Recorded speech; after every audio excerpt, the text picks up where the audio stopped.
Regarde tes mains, regarde-les bien, elles sont la preuve de ta servitude. Tu as été programmé, formaté, lobotomisé par un système qui a besoin de ta sueur pour lubrifier les rouages de sa propre opulence. On t'a vendu le mensonge du siècle. Travaille dur et tu réussiras. C'est une trahison pure et simple, une insulte à l'intelligence. Si le travail acharné était la clé de la richesse, les paysans du tiers-monde et les ouvriers de nuit seraient tous multimillionnaires. Mais ils ne le sont pas. Ils sont épuisés, brisés et surtout, ils sont pauvres. Le travail acharné n'est pas une vertu, c'est une cage. C'est le bruit de fond d'une existence médiocre que l'on tente de masquer par une agitation stérile. Tu cours dans une roue de hamster en espérant que la vitesse du mouvement compensera l'absence de direction. C'est une agression contre ton propre potentiel. On t'a appris à valoriser l'effort au détriment du résultat, à glorifier la fatigue comme si elle était un trophée. C'est de l'esclavage moderne, masqué par des slogans de motivation bas de gamme. Le système a besoin que tu crois en cette méritocratie factice. Pourquoi ? Parce qu'un homme qui travaille 14 heures par jour n'a pas le temps de réfléchir à l'asymétrie brutale de son existence. Il n'a pas le temps de comprendre que sa force de travail est le carburant d'un moteur dont il ne possédera jamais les clés. Tu es dans l'illusion totale. Tu penses que chaque goutte de sueur est un investissement, alors que c'est une fuite. Tu te vides de ta substance vitale pour enrichir ceux qui, eux, ont compris le code secret. Ils ne travaillent pas dur, ils travaillent stratégiquement. Ils ne sont pas dans la mine, ils sont les architectes de la mine. Et pendant que tu te félicites de ton épuisement, ils analysent les flux, manipulent les leviers et récoltent les dividendes de ton ignorance. Décortiquons chirurgicalement cette pathologie du bosseur. Angela Duckworth a tenté de rationaliser cette obsession à travers l'équation du grit. Mais attention, ne te trompe pas de lecture. L'équation est impitoyable. Talent H times effort et compétence. Compétence H times effort et réussite et... Tu vois ce multiplicateur ? L'effort apparaît 2 fois. Mais regarde bien ce qui se passe si ton talent est proche de 0 dans le domaine où tu t'épuises ou si ta compétence est mal orientée. Tu multiplies du vide. Tu appliques une force monumentale sur un levier brisé. Le drame de l'esclave moderne, c'est qu'il met tout son effort dans la première partie de l'équation, sans jamais posséder la structure pour passer à la seconde. Le talent, dans la psychologie de la richesse, n'est pas un don du ciel, c'est la capacité à identifier les zones de haute asymétrie. Travailler dur sur une tâche linéaire, c'est se condamner à une croissance arithmétique dans un monde qui récompense l'exponentiel. C'est ici que le mensonge systémique devient une arme de destruction massive. On t'encourage à devenir compétent pour que tu sois utile, pas pour que tu sois libre. La compétence sans l'asymétrie de Taleb est une prison dorée. Tu deviens l'expert de ta propre chaîne, le contremaître de ta propre aliénation. Tu penses gravir les échelons, mais l'échelle est appuyée contre le mauvais mur. Le vrai code secret, celui que les élites protègent derrière des murs de verre à Manhattan, c'est que l'effort est un multiplicateur de levier, pas une source de valeur en soi. Si tu n'as pas de levier, ton effort vaut exactement ce que le marché décide de te laisser pour ne pas que tu meures de faim. Des miettes. La domination totale commence par la compréhension de cette fraude. Chaque heure supplémentaire que tu passes au bureau sans une stratégie de capture de valeur est une heure que tu voles à ta propre liberté. Tu n'es pas un lion, tu es un bœuf de labour qui se prend pour un guerrier parce qu'il porte un joug plus lourd que son voisin. C'est pathétique. C'est une reddition psychologique déguisée en courage. Mais le plus terrifiant, ce n'est pas que tu travailles dur. Le plus terrifiant, c'est la raison pour laquelle tu ne t'arrêtes jamais.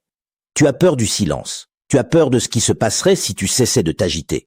Car dans l'immobilisme, tu serais forcé de regarder la machine en face. Cette machine qui te broie avec ton consentement. Et cette machine possède un nom, un mécanisme précis que Ray Dalio a identifié, mais que tu es trop épuisé pour percevoir. Tu es sur le point de comprendre pourquoi ta réflexion actuelle est ton plus grand poison. Si tu ne changes pas la nature même de ta machine intérieure, tu finiras comme tous les autres. Une statistique dans le rapport annuel d'une corporation qui ne connaît même pas ton nom. Mais avant de pouvoir reconstruire, je dois briser la dernière illusion qui te retient, celle de ta propre progression. Car ce que tu appelles progrès n'est en réalité qu'une lente décomposition assistée par ordinateur. Le pire reste à venir, car la machine a une face cachée que tu n'as jamais osé regarder. Ray Dalio ne te l'a pas dit avec cette brutalité, mais je vais le faire. Ta vie est une machine. Et dans cette mécanique implacable, si tu n'es pas celui qui tient les plans, tu es celui qui subit la friction. Regarde la réalité en face.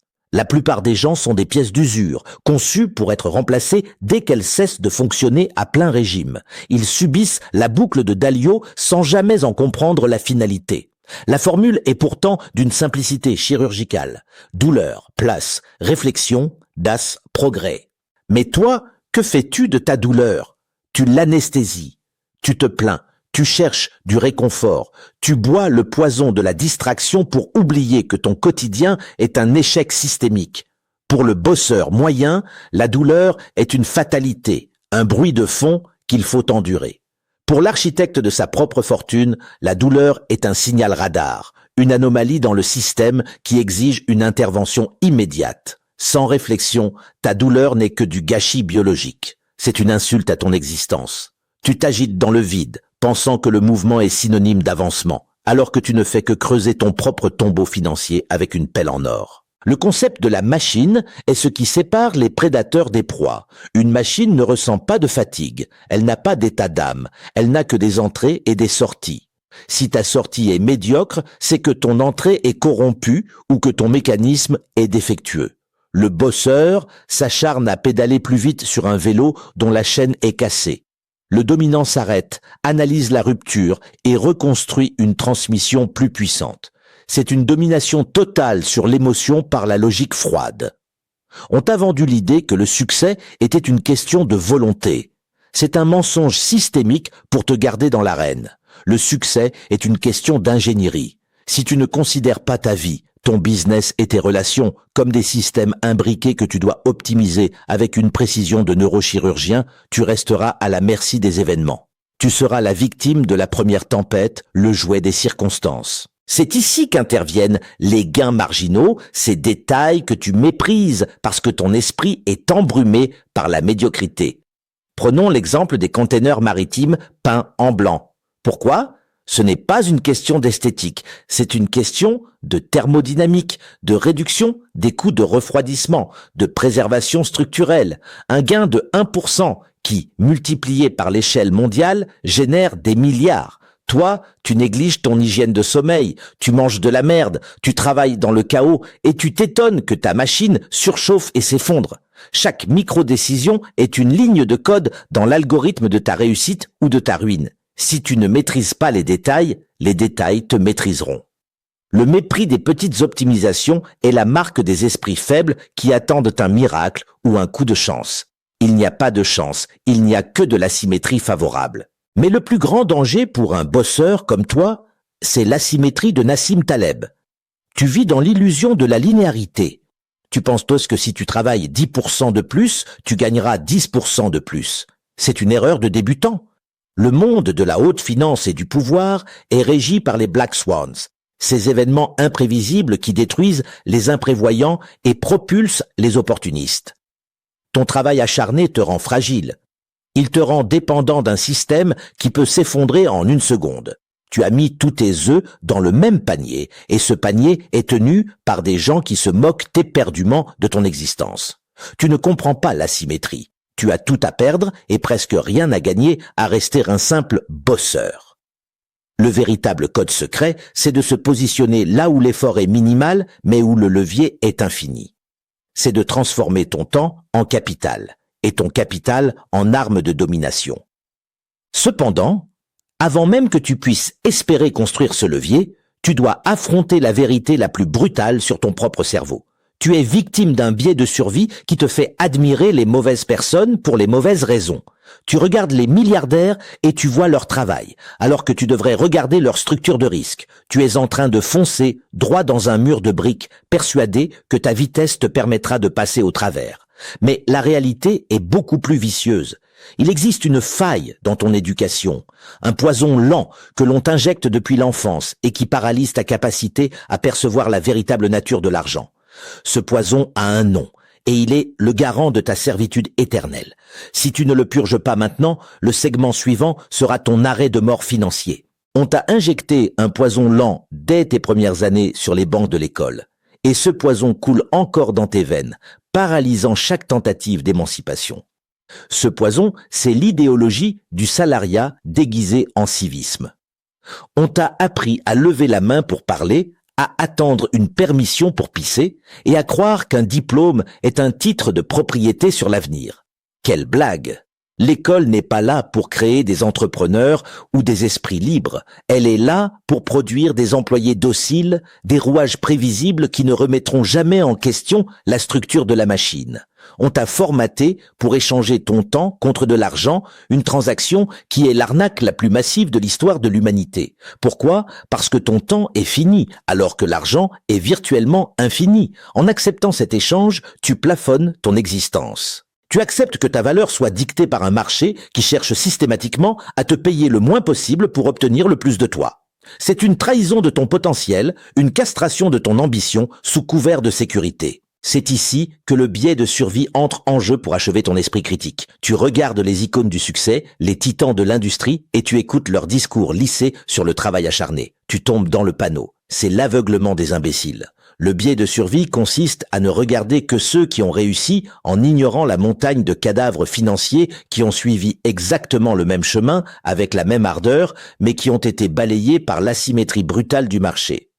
Pour un Steve Jobs qui réussit dans son garage, il y a 10 millions de types qui finissent ruinés, oubliés, le dos brisé dans le même garage. Le travail n'est pas la variable déterminante. La variable, c'est la structure. Si tu étudies les survivants sans analyser le cimetière des bosseurs, tu ne fais que copier une chorégraphie suicidaire.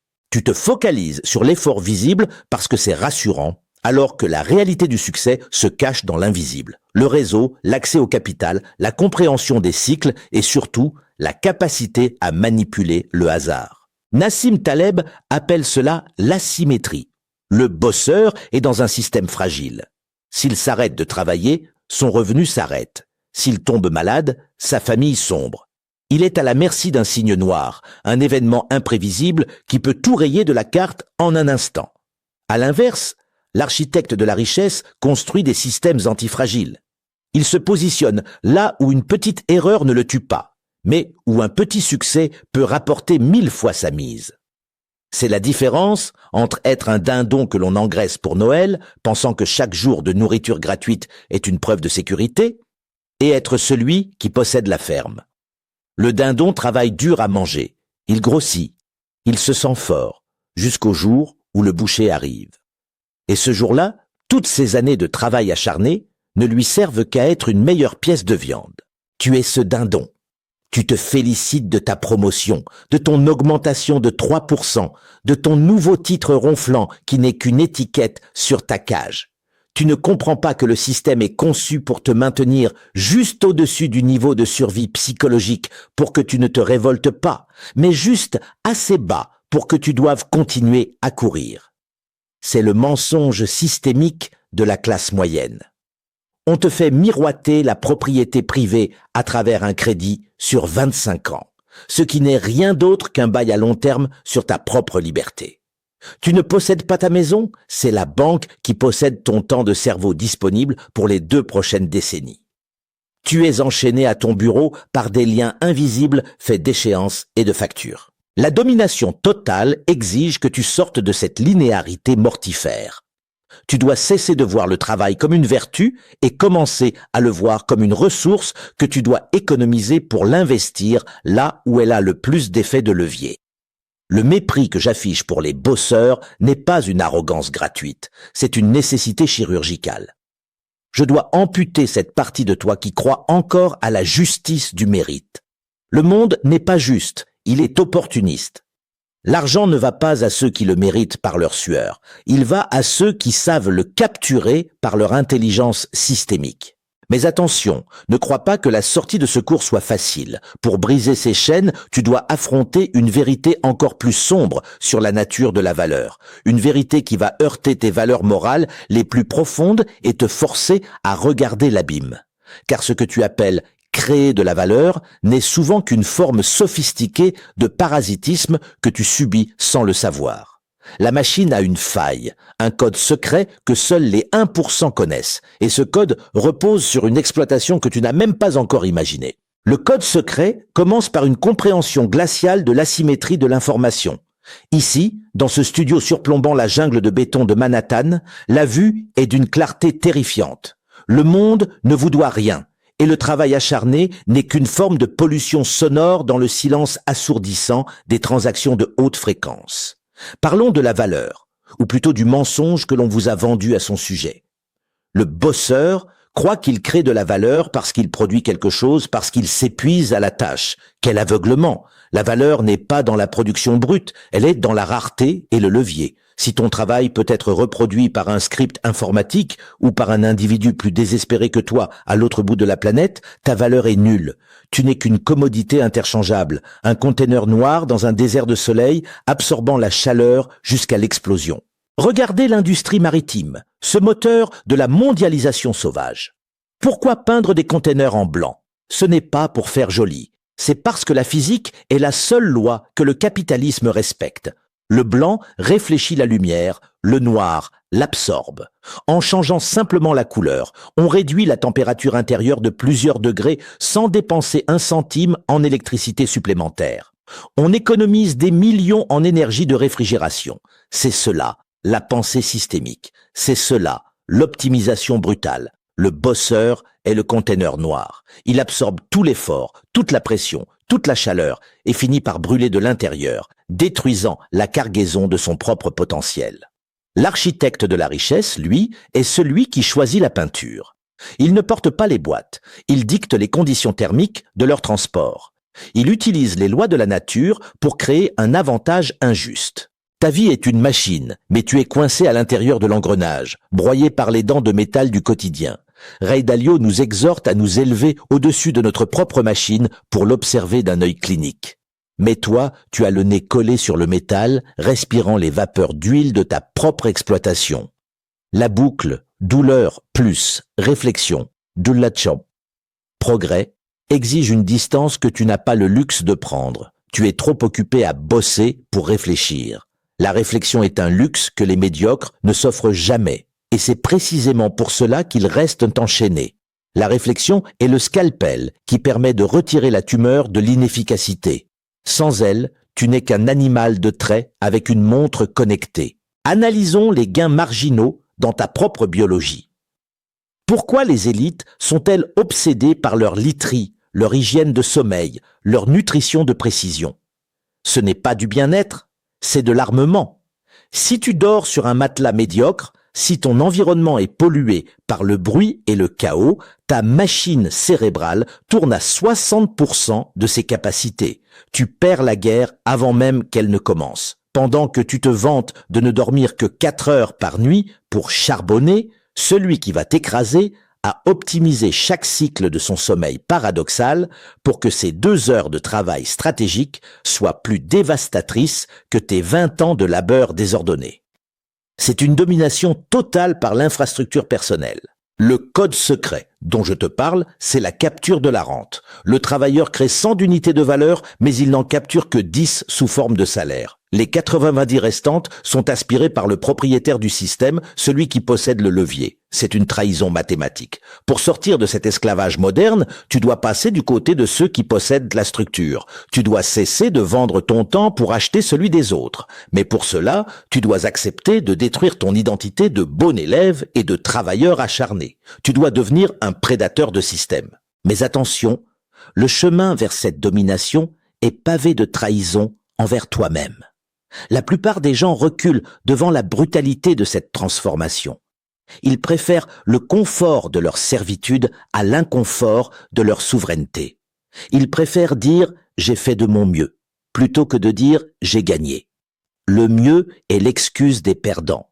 Dans le monde réel, celui des gratte-ciel de New York, il n'y a que le résultat. Et le résultat est binaire. Soit tu possèdes la machine, soit la machine te possède. Nous arrivons maintenant au cœur du réacteur. Si tu as survécu à ce que je viens de te dire, tu es peut-être prêt à entendre parler de la mécanique du chaos et de la manière dont les puissants utilisent le désordre pour asseoir leur domination totale. Car le plus grand mensonge n'est pas que le travail paie, c'est que l'ordre est ton ami. En réalité, Ton salut se trouve dans la destruction de tout ce que tu considères comme stable. Mais es-tu prêt à voir ton monde s'effondrer pour qu'une nouvelle architecture puisse émerger? Le prochain segment va arracher le voile final et ce que tu vas découvrir derrière va te donner envie de hurler ou de conquérir le monde. L'ordre est une drogue pour les faibles.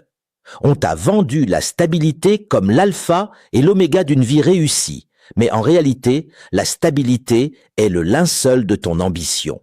Tu cherches un emploi sûr, une carrière linéaire, une retraite garantie. Tu es un lâche déguisé en employé modèle.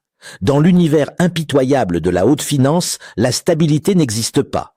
Elle n'est qu'une illusion maintenue par ceux qui profitent de ton inertie. Ce que tu appelles sécurité n'est rien d'autre que la mesure de ta fragilité. Nassim Taleb a mis le doigt sur cette plaie béante. Tu es fragile parce que tu as besoin que demain ressemble à aujourd'hui pour survivre. Si le marché tousse, tu t'étouffes. Si une IA remplace ta fonction, tu disparais. Tu as construit ta vie sur un terrain sablonneux en espérant que la marée ne montera jamais. C'est une trahison envers ton instinct de survie. Le code secret des maîtres du monde, c'est l'antifragilité. Ils ne se contentent pas de résister au chaos. Ils s'en nourrissent. Pour eux, chaque crise, chaque crack, chaque black swan est une opportunité de domination totale. Pendant que tu paniques et que tu t'accroches à ton petit chèque de fin de mois, ils achètent tes dettes pour des centimes et revendent tes rêves au prix fort. C'est une asymétrie brutale. Tu subis les risques sans en récolter les fruits, tandis qu'ils récoltent les fruits en te laissant les risques. C'est le mensonge systémique le plus sophistiqué de notre ère. On t'encourage à être prudent pour que tu restes prévisible. Un homme prévisible est un homme que l'on peut exploiter à l'infini. Regarde la structure de ton quotidien. Tu travailles dur, n'est-ce pas? Tu penses que cet effort est une preuve de ta valeur, mais analyse l'asymétrie de ton rendement. Si tu travailles 2 fois plus, gagnes-tu 2 fois plus? Non. Tu obtiens peut-être une tape dans le dos ou un bonus misérable qui sera immédiatement dévoré par l'inflation ou les taxes. Ton effort suit une courbe logarithmique. Plus tu en donnes, moins chaque unité supplémentaire te rapporte. À l'inverse, le propriétaire de la machine, celui qui utilise le levier du capital et de la technologie, voit ses rendements suivre une courbe exponentielle. Son effort est déconnecté de son revenu. C'est la seule et unique voie vers la richesse absolue. Tant que tu accepteras de lier ton revenu à ton temps de présence, tu seras l'esclave moderne d'un système qui se moque de ta sueur. La domination totale commence par le mépris de la sécurité. Tu dois apprendre à aimer le désordre, à chercher les zones de friction où le profit est caché. Les bosseurs évitent le risque. C'est pour cela qu'ils finissent pauvres. Ils préfèrent la certitude d'une petite perte quotidienne, leur temps et leur énergie, à l'incertitude d'un gain massif. C'est une erreur de calcul psychiatrique. La pauvreté n'est pas un manque d'argent, c'est une pathologie de la gestion du risque. Tu es programmé pour avoir peur du vide, alors que c'est dans le vide que se construisent les empires. Parlons de ton cerveau, cette machine que tu laisses s'encrasser par la routine. Tu es victime d'un conditionnement qui te force à voir le travail comme une punition nécessaire pour obtenir le droit de vivre. C'est une forme de syndrome de Stockholm financier. Tu aimes tes chaînes parce qu'elles te donnent une identité. Je suis un travailleur acharné, dis-tu avec fierté. Quelle tristesse. Tu es un moteur qui tourne à plein régime dans un véhicule dont les roues ne touchent pas le sol. Tu fais du bruit, tu brûles du carburant, tu t'uses, mais tu ne vas nulle part. La véritable compétence, celle qui mène à la richesse, c'est la capacité à identifier les leviers asymétriques. C'est savoir où frapper pour que le moindre effort produise un impact sismique. Mais pour atteindre ce niveau, tu dois d'abord tuer le bosseur en toi. Tu dois assassiner cette part de toi qui cherche l'approbation de ses supérieurs. Tu dois devenir une anomalie dans le système, un virus qui comprend le code et qui l'utilise pour réécrire sa propre réalité. La plupart d'entre vous s'arrêteront ici, choqués par la violence de ces vérités. Vous retournerez à votre médiocrité confortable, à vos réunions inutiles et à votre fatigue héroïque. Mais pour les rares prédateurs qui écoutent encore, le voile est sur le point de se déchirer complètement. Car il existe une étape ultime, une vérité si sombre qu'elle fait trembler les fondations mêmes de la société, une vérité sur la nature de l'argent qui va te faire réaliser que tout ce que tu possèdes est une illusion, et que ta seule chance de survie est de devenir le boucher, et non plus le bétail. Le grand final approche, et ce que tu vas apprendre sur la gestion du chaos va changer ta perception de la réalité pour toujours. Es-tu prêt à passer de l'autre côté du miroir, là où le pouvoir n'a plus de limite? Le dernier acte de cette chirurgie psychologique va commencer, et rien ne sera plus jamais comme avant. Le rideau tombe, et la vérité qui reste est une vision d'horreur pour ceux qui ont encore un cœur. Tu as passé ta vie à polir les barreaux de ta propre cellule en pensant que l'éclat du métal était un signe de réussite. Quelle pathétique erreur! L'argent n'est pas une récompense pour ton labeur. C'est un outil de mesure de ton degré de contrôle sur la réalité des autres. Si tu n'es pas le boucher, tu es la viande. Il n'y a pas d'entre-deux. Le système ne veut pas que tu sois riche. Il veut que tu sois un consommateur solvable, un esclave moderne, capable de payer ses dettes à temps pour que la machine continue de ronronner. C'est le mensonge systémique ultime, te faire croire que tu es un acteur de l'économie alors que tu n'en es que le carburant. Regarde la skyline de New York. Chaque tour est un monument à la gloire de ceux qui ont compris le code secret. Ils n'ont pas construit ces empires avec la force de leurs bras, mais avec la brutalité de leur logique. Ils ont appliqué l'équation du grit à des leviers que tu n'oses même pas regarder. Talent d'euro times dollar. Effort. Quelle compétence? Oui, mais leur talent, c'est l'exploitation des failles. Compétence, euro times dollar. Effort. F, réussite. Absolument. Mais leur compétence, c'est l'architecture des systèmes qui te maintiennent dans la dépendance. Pendant que tu t'épuises à devenir une meilleure version de toi-même dans leur cadre, ils redéfinissent les règles du cadre. C'est une domination totale, exercée avec une froideur chirurgicale. Ton travail acharné est une trahison envers ta propre lignée. Tu sacrifies ton temps, la seule ressource que même les milliardaires ne peuvent pas racheter, pour des chiffres sur un écran qui peuvent être annulés par une décision politique ou une inflation galopante. Tu es dans l'asymétrie totale de Taleb, mais du mauvais côté de la barrière. Tu portes tous les risques négatifs, le burn-out, la faillite, l'obsolescence, sans jamais toucher aux dividendes de l'asymétrie positive. Les Black Swans te briseront, alors qu'ils feront la fortune de ceux qui ont appris à parier sur le chaos. Ta loyauté envers ton employeur ou ton métier est une forme de suicide social. Dans ce studio, je vois les flux de capitaux se déplacer comme des prédateurs silencieux. Ils fuient l'effort et cherchent le levier. La boucle de Dalio. Douleur plus. Réflexion. Progrès est ta dernière chance de salut. Mais pour progresser, tu dois accepter que ta vie actuelle est une erreur de conception. Tu dois avoir le courage de regarder ta machine et de constater qu'elle est programmée pour produire de la pauvreté. Arrête de bosser. Commence à concevoir. Remplace ta sueur par des algorithmes, ton temps par du capital et ton obéissance par une vision stratégique impitoyable. Les gains marginaux ne sont pas là pour améliorer ta routine de médiocre. Ils sont là pour transformer ton infrastructure personnelle en une forteresse imprenable. Optimise ton sommeil, ta nourriture, ton entourage, non pas pour être heureux, mais pour devenir une machine de guerre économique capable de supporter la pression de la liberté. Car la liberté, c'est ce qui terrifie le bosseur. La liberté exige une responsabilité totale, une absence d'excuses et une confrontation permanente avec le vide. Il est plus facile de se plaindre de son patron que de devenir le maître de son destin. Il est plus facile d'être fatigué que d'être puissant. Mais le temps des excuses est terminé. Soit tu sors de la roue de hamster maintenant, soit tu acceptes de finir comme un déchet industriel, rejeté par un système qui n'a plus besoin de tes services. La porte de la cage est ouverte, mais elle mène vers un champ de bataille, pas vers un jardin. Ceux qui possèdent le code secret ne travaillent plus. Ils orchestrent. Ils ne cherchent pas la sécurité. Ils cherchent la domination. Ils ne demandent pas la permission. Ils créent la réalité. Et toi, qui m'écoutes depuis ton petit confort ou ton épuisement quotidien, tu as maintenant le scalpel entre les mains. Tu peux l'utiliser pour amputer ta médiocrité ou pour te trancher la gorge financièrement en continuant comme avant. Le choix n'est pas entre le travail et le repos, il est entre l'esclavage moderne et la souveraineté absolue. L'algorithme du succès ne pardonne pas. Il n'a pas d'empathie. Il ne reconnaît que l'efficacité et la structure. Tu as les plans. Tu as la méthode. Tu as vu l'abîme. La question n'est plus de savoir si tu vas travailler dur, mais si tu vas enfin oser devenir celui qui fait travailler le monde pour lui. Le voyage s'arrête ici pour ton ancienne identité. Ce qui suit ne s'adresse qu'à l'élite qui aura le courage de passer à l'action visuelle et stratégique.